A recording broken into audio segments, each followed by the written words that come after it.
ಹೆಸರು ಸೈಯದ್ ಇನಾಮುಲ್ ಹಕ್ ಅಂತ. ನಾನು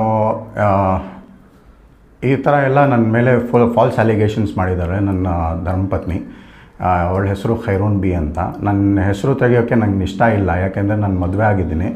ಅವಳು ಹೆಂಗಾದರೂ ನನ್ನ ಧರ್ಮಪತ್ನಿನೇ. ಆದರೆ ಈ ಥರ ಎಲ್ಲ ನನ್ನ ಮೇಲೆ ಎಲ್ಲ ಫಾಲ್ಸ್ ಅಲಿಗೇಷನ್ಸು ಹಾಕಿರೋದು ಎಲ್ಲ ಸುಳ್ಳು ಅಪವಾದ ಹಾಕಿರೋದು. ನಾನು ಬೆಡ್ರೂಮ್ನಲ್ಲಿ ಕ್ಯಾಮ್ರಾ ಹಾಕಿದ್ದೆ, ಆಮೇಲೆ ಅವ್ರದ್ದು ಇಂಟಿಮೇಟ್ ವಿಡಿಯೋಸ್ ಇಟ್ಟಿರೋದು, ಆಮೇಲೆ ಅವಳು ಬ್ಲ್ಯಾಕ್ ಮೇಲ್ ಮಾಡಿರೋದು ಎಲ್ಲ ಸುಳ್ಳು. ಫಸ್ಟ್ ಆಫ್ ಆಲ್ ನನ್ನ ಫಸ್ಟ್ ಮದುವೆ ಆಗಿದ್ದು, ಸಪ್ರೇಷನ್ ಆಗಿರೋದು ಅವ್ರಿಗೆಲ್ಲ ಗೊತ್ತಿತ್ತು. ಅವರೆಲ್ಲ ಎನ್ಕ್ವೈರಿ ಮಾಡಿ, ಆಮೇಲೆ ಅವ್ರದ್ದು ಹೋಗಿ ಎಲ್ಲ ವಿಚಾರಣೆ ಮಾಡಿ, ಅವ್ರ ತಂದೆನೇ ಹೋಗಿ ವಿಚಾರಣೆ ಮಾಡಿ ಎಲ್ಲ ಮಾಡಿಬಿಟ್ಟು ಆಮೇಲೆ ಮದುವೆಗೆ ಒಪ್ಪಿಗೆ ಮಾಡಿದ್ದು. ನಾನು ಫಸ್ಟ್ ಟೈಮ್ ನನ್ನ ವೈಫು, ನನ್ನ ಹೆಂಡತಿ ಜುಲೈ 25ನೇ ತಾರೀಕು 2024 ಫಸ್ಟ್ ಟೈಮ್ ಅವಳ ಹತ್ರ ಮಾತಾಡಿದ್ದು. ಒಂದೂವರೆ ಗಂಟೆ ನಾನು ಅವಳ ಹತ್ರ ಮಾತಾಡಿದ್ದೀನಿ. ನನ್ನ ಮೇಲೆ ನಡೆದಿದ್ದೆಲ್ಲ ಹೇಳಿದ್ದೀನಿ.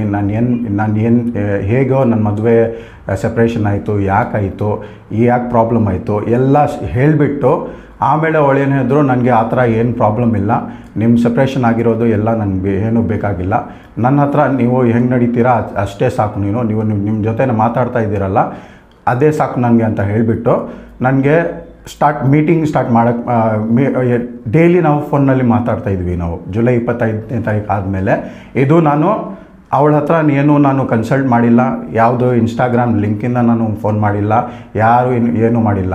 ಮ್ಯಾರೇಜ್ ಬ್ರೋಕರ್ ಇಂದ ನನಗೆ ಅದು ಸಂಬಂಧ ಬಂದಿತ್ತು. ಆ ಹುಡುಗಿ ವಯಸ್ಸು ಖೈರೂನ್ ಬಿ ವಯಸ್ಸು 34 ವರ್ಷ ಆದರೂ ಸಹ ಮದುವೆ ಆಗಿಲ್ಲ.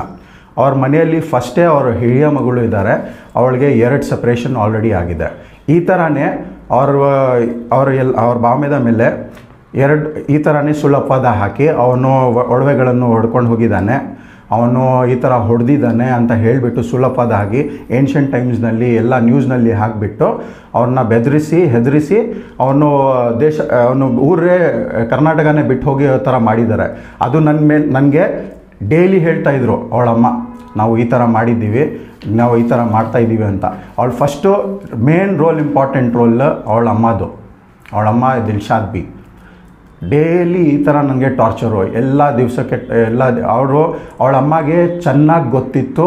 ಅವಳು ಡೈಲಿ ನನ್ನ ಜೊತೆ ನನ್ನ ಹತ್ರ ಬರ್ತಾಯಿದ್ದಿಲ್ಲೋ, ನನ್ನ ಹತ್ರ ಮಾತಾಡ್ತಾ ಇದ್ದಿಲ್ಲೋ. ನಾನು ಅವಳ ಮೇಲೆ ನಂಬಿಕೆ ಇಟ್ಕೊಂಡು ನನ್ನ ಪಾಸ್ಟ್ ಎಲ್ಲ ಬಗ್ಗೆ ಹೇಳಿಬಿಟ್ಟು ನಾನು ಮದುವೆ ಮಾಡಿದ್ದು. ಫಸ್ಟು ಎಂಗೇಜ್ಮೆಂಟ್ ಆದ ತಕ್ಷಣ 11 ಸೆಪ್ಟೆಂಬರ್ನಲ್ಲಿ ಅವಳು 13 ಸೆಪ್ಟೆಂಬರ್ 11 13 ನನಗೆ ಇದಿಲ್ಲ, ನಾಗವಾರನಲ್ಲಿ ಇರೋದು ದ್ವಾರಕಾ ಇನ್ನಲ್ಲಿ ನಾನು ಫಸ್ಟ್ ಟೈಮ್ ಅವಳ ಜೊತೆ ಮೀಟ್ ಆಗಿದ್ದು ರೂಮ್ನಲ್ಲಿ.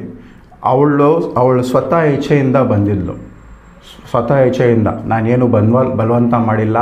ಬೇಕಾದರೆ ನಾನು ವಾಟ್ಸಪ್ ಕಾಲ್ಸ್ ತೋರಿಸ್ತೀನಿ, ಹಿಸ್ಟ್ರಿ ತೋರಿಸ್ತೀನಿ. ದಿನಕ್ಕೆ ಎಷ್ಟು ಸತಿ ನಾನು ಕಾಲ್ ಮಾಡ್ತಾಯಿದ್ರು. ನನ್ನ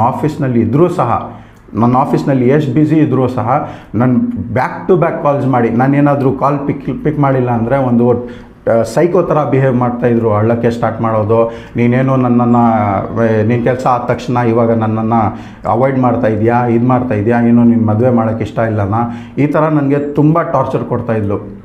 ಕಾಲ್ ಹಿಸ್ಟ್ರಿ ಬೇಕಾದರೂ ನೀವು ಅವಳ ಕಾಲ್ ಹಿಸ್ಟ್ರಿ ಕೂಡ ಚೆಕ್ ಮಾಡಿ, ಎಷ್ಟು ಸತಿ ನಾನು ಫೋನ್ ಮಾಡಿದ್ದೀನಿ, ಅವಳು ನನಗೆ ದಿನದಲ್ಲಿ ಎಷ್ಟು ಸತಿ ನನಗೆ ಕಾಲ್ ಮಾಡ್ತಾಯಿದ್ಲು. ಒಂದು ಸತಿ ನಾನು ಏನಾದರೂ ನನ್ನ ಅರ್ಲಿ ಮಾರ್ನಿಂಗ್ ಶಿಫ್ಟ್ ಮಾಡ್ತಾಯಿದ್ದೆ, ಬೆಳಗ್ಗೆ 6 ಗಂಟೆಯಿಂದ 3 ಗಂಟೆ ತನಕ.